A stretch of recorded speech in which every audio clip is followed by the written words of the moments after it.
in due course. Now, the other story of the day coming out of Oxford, and we understand that the business secretary is on her way there right now to make a note of the fact that the electric Mini, is going to be produced at the Oxford site. BMW making that announcement. There's a caveat to it, of course. One wonders to what extent was the announcement made because there has been government support for that announcement. David Bailey's Professor of Economics at the University of Birmingham, and I understand, David, you're actually travelling to Oxford for this. This is obviously good news on the simple metric of, it seems, jobs will be retained. There will be people employed in gainful employment for the foreseeable future at this particular plant.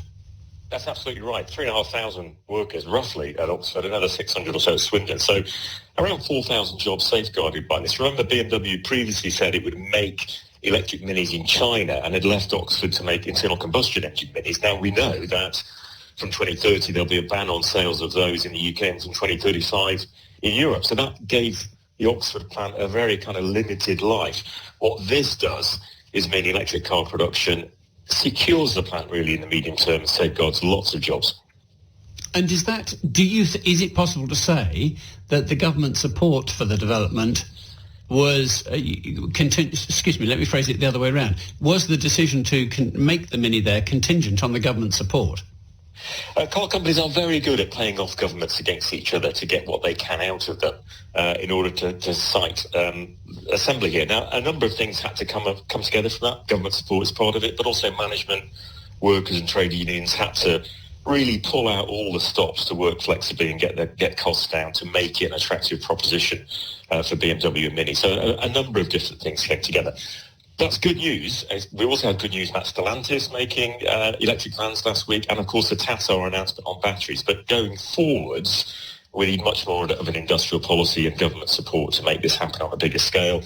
We need batteries made at scale, and also we need the Brexit trade rules revisited, because we're in the weird situation whereby from January it's highly likely that electric cars traded between the UK and the EU and backwards face a 10% tariff, which nobody wants. Yeah, now, do you think the deal has been made in the expectation or the hope or maybe some nods and winks that block to exporting British-made Minis, electric Minis, will be revisited, as you suggest? I think it will be revisited. I think the Commission at the moment is divided on it. So part of the Commission thinks, actually, this is self-defeating because that sort of tariff is there to try and encourage the creation of a European battery industry rather than batteries being brought in from China. At the same time, part of the Commission recognises that by putting a 10% tariff on exports between the UK and the EU and vice versa probably means Chinese cars can come in and undercut European-made cars. So I think eventually the Commission will move, but it's too late, sadly, because car companies like BMW are already planning production for January. And with this need for a giga plant, we've been stumbling towards the idea we need to make a lot of batteries in the UK. That aspiration is proving pretty tricky to bring about.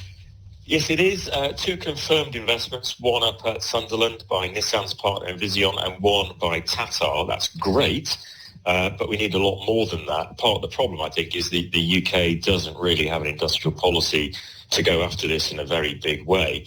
In the US, there's the Inflation Reduction Act, Chips and Science Act, over $400 billion of support, and they've seen massive investment in this in the US. It's been a game changer. The EU has responded to that through its Green New Deal. China's been doing a lot of work in this area. We're kind of standing on the sidelines watching. We need to be doing a lot more if we want these sorts of industries in the future in the UK. Professor David Bailey, thank you. Did I hear that you've got an electric car yourself, so you know what you're talking about? I've actually just stopped in Oxford to try and charge it, but the charger I was trying to get at is not working. So range anxiety is played out live on LBC News. Oh my goodness, will you not be able to get back to Birmingham? You have to take a train, David. I'll find another one. Well, good luck. Thank you very much indeed for talking to us. Appreciate it.